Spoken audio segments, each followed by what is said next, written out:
All right, so we had pawpaws, an opportunity, honey locust, an opportunity. Now we're going to talk about a problem. So Allison Humbert is going to talk about the first foliar nematode to threaten U.S. forests, the rapid emergence of Beech Leaf Disease. Allison is currently a PhD student working in Dr. Shannon Lynch's Forest Pathology Laboratory here at SUNY College of Environmental Science and Forestry. She received her bachelor's in biochemistry and biology from Bowling Green State University in her home state of Ohio. And then following her undergraduate degree, she spent 5 years working as an analytical chemist in pharmaceuticals. She returned to school to get back out into nature and to make a positive impact on the environment. So please welcome Allison.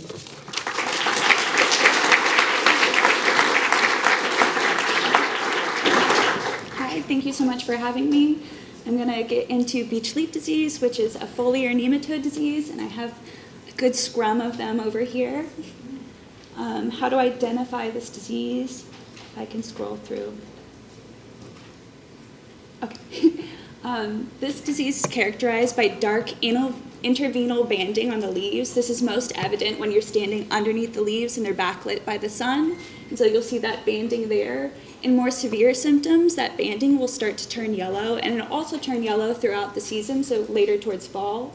And in severe symptoms, we also see the leaves will become shrunken in size, thicker, more leathery in texture, and they'll start to be deformed, so the edges of those leaves will start to curl in. There's a couple other forest pathogens and pests that will mimic these symptoms, so leaf roller aphids will cause that kind of similar rolling, and uranium mites and anthracnose can cause similar looking damage, but that will typically be along the vein.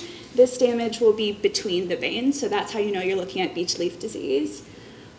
In the most severe symptoms, the tree will abort the leaves or the leaf buds, which is very energetically expensive for the trees. So this can induce mortality in saplings in 2 to 5 years. And in mature trees, it's harder to estimate because it's a relatively new disease, but we're looking at about 6 to 10 years of mortality in mature trees. So this disease is caused by the nematode subspecies Lydilancus crenate mccannii, or if you're as bad as dead languages as I am, you can say LCM. They're a plant parasitic nematode, specifically a foliar nematode. What's really strange about this foliar nematode is they're targeting trees. Typically in similar species like Aphelencoides, they'll target smaller plants and leafy plants and shrubby plants that are easier for the nematode to climb up. So they use a moisture layer to get up the plant, but from base of the trunk to the foliage in the top of a tree, that's a long distance. So we're not sure what the mode of dispersal of these nematodes are, and we're also not sure about its entire life cycle yet. These nematodes will feed on American beech, European beech, Oriental beech, and Chinese beech. Symptoms will also appear in Japanese beech, but greatly reduced in severity, which is telling us that we think that the Japanese beech co-evolved with this nematode. So we think that this nematode originated in Japan. Some other evidence is the closest known relative to this nematode also comes from Japan. So we think that this is an invasive species accidentally introduced into North America. Over to the right, you can see some blown up images of these nematodes. So that's at 40x. These are microscopic nematodes, so you can't see them with the naked eye. I have pointed out at the head of the nematode is the stylet, which is a straw that they can protrude from their mouth to suck out the contents of plant cells. And they really like to feed on chlorophyll because this is a very energetically rich molecule, which is part of why you see those dark bands where the nematodes are living start to yellow throughout the season as they remove the chlorophyll from the leaves. Below, you'll have a cross-section of healthy plant tissue versus infested plant tissue. So you can see on the left, the healthy tissue, the cells are much larger and much more organized. And on the right, where the nematodes are infesting that cross-section of that leaf, you can see them highlighted in blue. So they'll live throughout that intervenal band, and you can see the cells around the nematodes are damaged and shrunken and much less organized than the healthy tissue. We first observed this nematode infection in North America in Erie County, Ohio in 2012. And it made its way up to New York by 2018 in Chautauqua County, New York. As I said before, this is believed to be an incidental introduction from Japan. Since then, this is a little out of date because that's our 2023 image. Since now in 2024, we're seeing this spread to 15 states, and in New York alone, we have it in 47 of our 62 counties. And it's also spread up to sections of Canada. So this is a very rapid spreading disease. Here I have highlighted our range for American beech. This is our huge area of concern that we're looking at. Beech maple birch stands make up the majority of northeastern forest canopies, and they can make up to 70% of a forest canopy. So if we see major losses of beech trees from this disease, that will lead to a major restructuring of our forests. The nuts and buds grown from this tree provide a consistent food source for a lot of forest fauna. So game animals like deer and turkey rely on beech nuts, and small mammals like squirrels, chipmunks, and small birds will rely on the nuts and the buds. In times of scarcity in the winter, birds will feed on the buds, which I'll get later to. Some of the life cycle things we do know about the nematode is a bit of a concern for us. This is the first plant parasitic nematode of its kind to threaten U.S. forests because it's a foliar pathogen. So there are other plant parasitic nematodes like the pine wood nematode that do target trees, but foliar pathogens are really difficult to get rid of. So the cuticle on the leaf is very thick. It's very hard to get rid of these by chemical means because the amount of pesticides or nematicides you'd need could induce phytotoxicity and kill the plant before you even kill the nematode infection.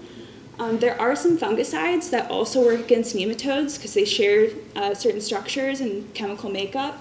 Like, I know fluopyram is one that's currently approved for ornamental beech, and that will also work on killing these nematodes. Currently in Ohio, they're studying some phosphite products to see if those will also kill off the nematodes. But even in our best case scenario, if we can find a chemical solution, this is a major, major range of the US that we're covering. So the manpower we would need to introduce chemicals to all these trees to remove the infections is staggering. So what I'm going to be looking for in my lab is potential biological controls to introduce other microbes that could compete with these nematodes. And once you introduce them into this range, they'll be able to take hold and do the work for us. Some things we do know about the life cycle is that the nematodes overwinter in the buds. And like I said before, sometimes birds in times of scarcity will eat these buds. And so when the nematodes move from the infested leaves down to the buds to hang out during winter, if birds come around and eat these, the birds could potentially be vectoring those nematodes from infested trees to healthy trees. So that's one of the potential methods of spread that's being looked into. We also know that the changes to the leaf buds are at the cellular level. So it's not just the presence of the nematodes that's causing that banding, that deformation in the leaves. They're changing the cellular structure of the leaves themselves. So over here, over in the top, we see some of those bud scales from the outside of the leaf bud. And you can see as the nematode infection increases, as there's more nematodes inside of the buds, those bud scales will become more and more deformed. The cells will enlarge and become less organized. And down below, if you could scroll, this is the leaf primordia, so the baby leaves inside of those leaf buds starting to grow. As we see more nematodes, these are becoming more and more deformed, getting that dark banding. And in the most severe cases, they'll completely lose their chloroform before they're even able to form, and that's when the tree will just abort those buds entirely. The last study that I want to get into, because this is what I'm basing a lot of my work on, was by Dr. Carrie Fearer, working in Dr. Bonello's lab when she was at OSU. And this was an investigation of the foliar microbiome of beech trees, so all of the microbial communities in the beech leaves. And this was before we knew LCM was the causal agent of this disease, so it was trying to see what differences could have been causing those symptoms we were seeing. And LCM was found in much greater quantities in symptomatic tissue. It is found in some asymptomatic tissue, but this is because those are cellular changes made to the leaves, so there's a delayed effect. You can have the nematodes present in a tree, but until they overwinter, you're not going to see the symptoms, so you won't know that the infection has taken hold. There's also other bacterial and fungal trends that we were seeing, and what I want to see in my lab is if these other trends are consistent across ranges. So we know from a USDA study where they were able to induce symptoms by introducing LCM, that LCM is the causal agent, but there could be other microbes at play. And I want to see, since this study was done in Ohio, if I can replicate these results in New York State. I also want to see if the microbes are coming from the plant tissues or the nematodes themselves. So I want to see if the trees are being weakened by the presence of nematodes, and that's why we're seeing these other microbial genera coming in, or if we're seeing like these other microbes coming in because they're being carried on the bodies of the nematodes themselves. Lastly, I want to see what trends are occurring inside of the leaf buds. So this study was only done in symptomatic and asymptomatic mature leaves, but since we know that the bud stage is such a crucial life cycle or step in the life cycle of the nematode, I want to know what microbes are at play inside of the buds. So in my study, I've got 10 plots throughout New York State, and I've got 5 symptomatic plots, 5 asymptomatic plots that I'm going to be sampling in winter and spring time points over 2 years. And currently I've gotten my winter time point done and some preliminary results from a prior summer. So when we go to these plots, we'll sample the leaves and the leaf buds, bring them back to the lab, sterilize the surface of them so we're only getting the microbes inside of the leaf tissue out, and then we'll take leaf punches with a hole puncher. It's like various great technology that we're implementing here. And we'll dissect the leaf buds, and we'll take those and float those in wells of water. What that'll do is the nematodes like to swim around in water. They'll swim out of the plant tissue and sink to the bottom so we can extract them and work with them. Afterwards, we have a funnel apparatus that we set up, and we can sieve out the nematodes and suck them out so we don't have any of that plant debris left. Then we'll clean the nematodes with some antibiotics so there's nothing on the surface, and then pulverize them, which is extremely cathartic. And so then we'll plate the gut contents of the nematodes. So we're seeing what kind of fungi and bacteria are growing inside of those nematodes, what they're carrying with them.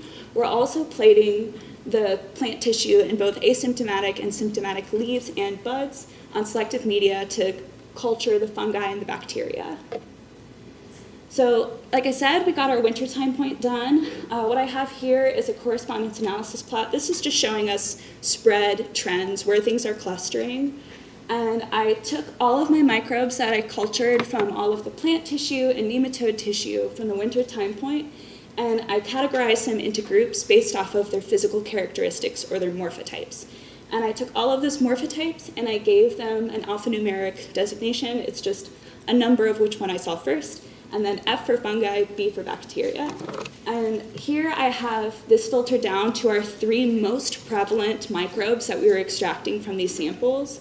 And so each of these had to have 20 observations, so they were in 20 different samples and across multiple sites. So I filtered out any ones that I only saw at one site. Here I'm seeing that our fungi 13F was trending more so in the severe symptoms.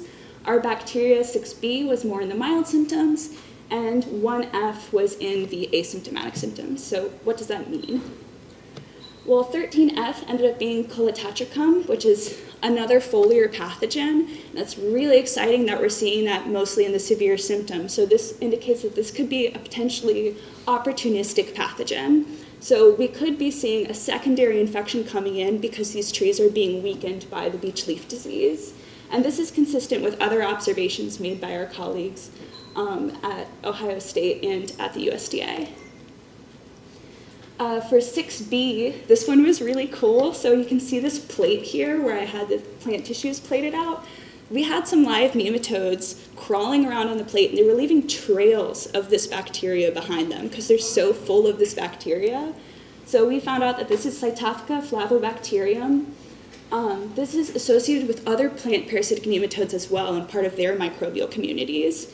And it's also associated with pinewood nematodes and with soybean cyst nematodes. And what's cool about this one is that it produces a bunch of enzymes called glucanases and xylanases, and these just help break down plant tissue. So we think that there's a potential symbiotic relationship, that this could be working with the nematode and helping it digest this plant tissue. So that opens up opportunities in the future. If we're having trouble getting rid of the nematode infection, it gives us another target if they rely on this bacteria as well. Lastly, with 1F, which was in our asymptomatic conditions, this is the best one of all. This was Diaporthe, which is a fungus that's known to have competition with other plant-parasitic nematodes. So specifically, there was a study on soybean cyst nematodes that in infected plants, if you introduce diaporthe, it would reduce egg masses by 90%. So I'm really hoping to do some greenhouse trials in the future and see if I can take some infected saplings and introduce diaporthe, or take saplings that have diaporthe and later introduce the nematodes, and see if I can use this to reduce the infection. But more to come. I've got 3 more seasons of sampling to do, so I'm going to see how the trends differ across seasons and if I can get this to be reproducible. That's everything I have for now. This was made possible through the McIntyre Stennis Award and our collaborators at the New York State DEC and the USDA ARS.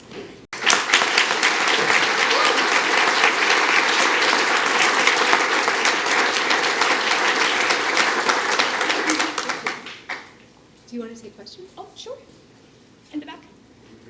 Are you seeing, like in Ohio and places where the infection has been longer, are the beech trees that have died respawning?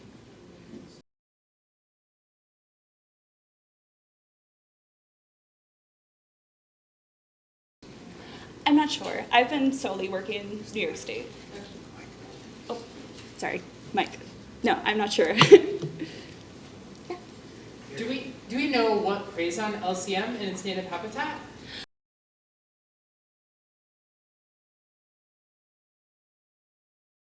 We don't know currently. We have seen some evidence of zygomycete fungi. It's just a fungi that doesn't have cell walls in it, in some of our samples that are preying on the nematodes. So there are different fungi that prey on nematodes as well as other microbes.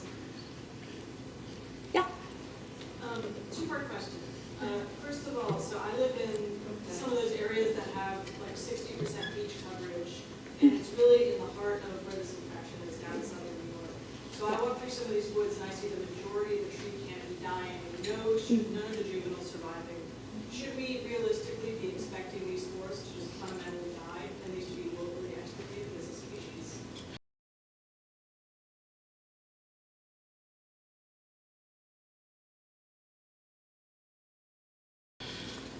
It's really hard to say what the spread is going to look like. I think with beech trees, they're very fast-growing trees, so if we can start to remove this infection, there's hope that the saplings will come back because they grow so densely together.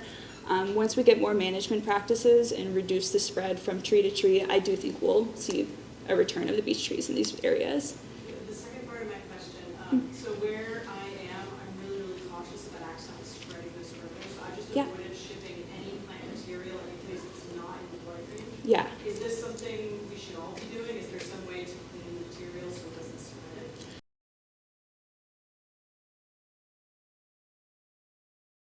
Definitely. Make sure you, like, if you have to ship wood materials, always sterilize. I think my guess of how we got this in the first place, since it was in a port town, that a lot of invasive species are introduced into port towns because of packing material, because they're tree pathogens. If there's any wood material or cardboard or things that carry pathogens on them, when you're shipping things, you can inadvertently bring pathogens over. So be sure to sterilize anything you're going to send out. And if you're walking through the woods and you notice beech leaf disease, clean your shoes after you go hiking. Biggest advice.